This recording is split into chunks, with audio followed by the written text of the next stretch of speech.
Why Mosquitoes Buzz in People's Ears by Verna Ardema, illustrated by Leo and Diane Dillon. One morning, a mosquito saw an iguana drinking at a waterhole. The mosquito said, "Iguana, you will never believe what I saw yesterday." "Try me," said the iguana.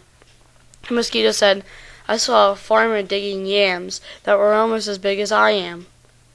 "What's a mosquito compared to a yam?" snapped the iguana grumpily.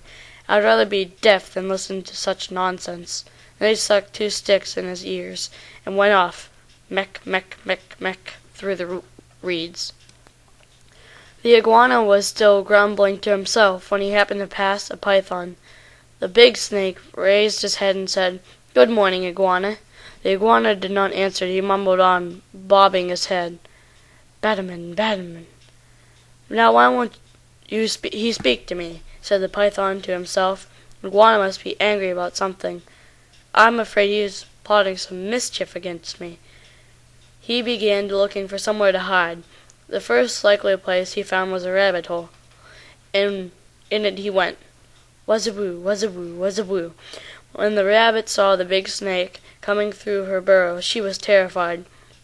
She scurried out through her back way and bounced, crick, crick, crick, across a clearing.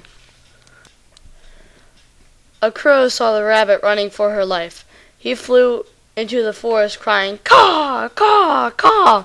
It was his duty to spread the alarm in case of danger. A monkey heard Crow, and he was sure that some dangerous beast was prowling near. He began screeching and leaping killy-willy through the trees to help warn the other animals. As the monkey was crashing through the treetops, he happened to land on a dead limb. It broke and fell on an owl's nest, killing one of the owlets. Mother Owl was not at home, for though she usually hunted only in the night, but this morning she was still out, searching for one more tidbit to satisfy her hungry babies. When she returned to the nest, she found one of them dead. Her other children told her that the monkey had killed it, and all that day and all that night she sat in her tree, so sad, so sad, so sad. Now it was Mother Owl who woke the sun each day, so that the dawn would come. But this time, when she should have hooted for the sun, she did not do it. The night grew longer and longer.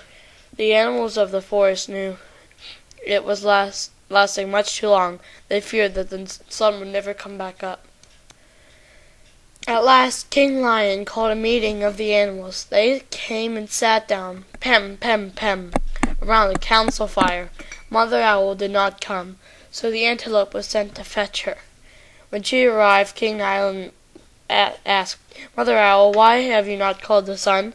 The night has lasted long, long, and everybody is worried." Mother Owl said, "Monkey killed one of my owlets. Because of that, I cannot bear to wake the sun." The king said to his gathered animals, "Did you hear? It was the monkey who killed the owlet. And now Mother Owl won't wake the sun, so that day can come." Then King Lion called the monkey. He came before him nervously, glancing from side to side.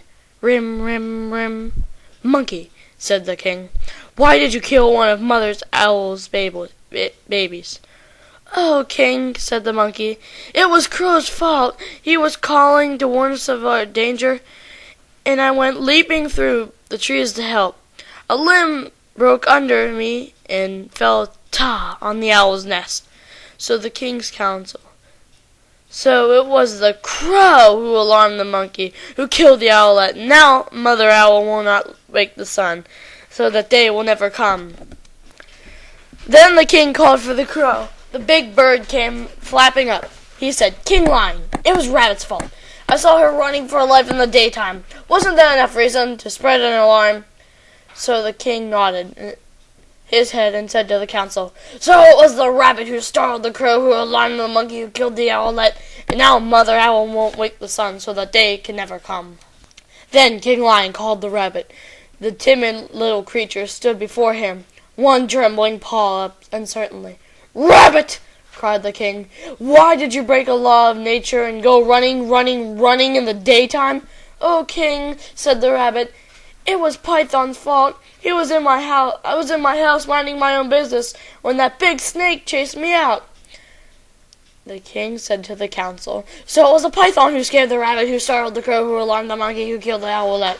And now Mother Owl won't wake the sun so that day might come."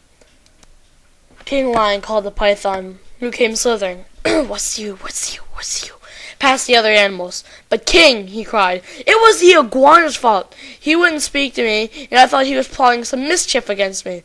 When I crawled into the rabbit's hole, I was only trying to hide." The king said to the council, "So it was the iguana who frightened the python, who scared the rabbit, who startled the crow, who alarmed the monkey, who killed the owlet.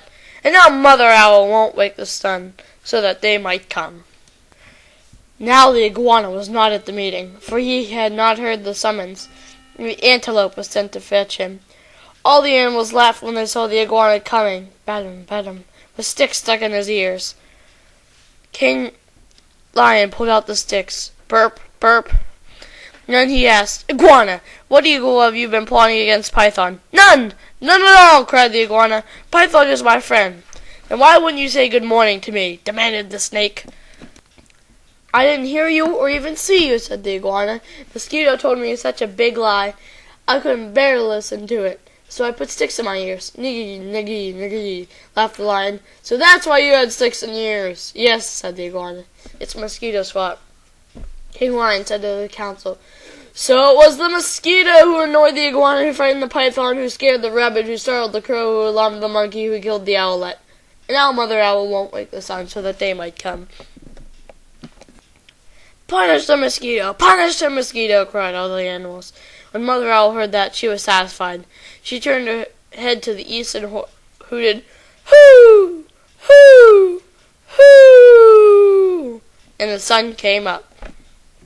Meanwhile, the mosquito had listened to it all from a nearby bush. She crept under a curly leaf, and was never found and brought before the council. But because of this, the mosquito has a guilty conscience. To this day, she goes whining in people's ears, "Zzz, why is everyone still angry at me?" When she does that, she gets an honest answer. Kapow!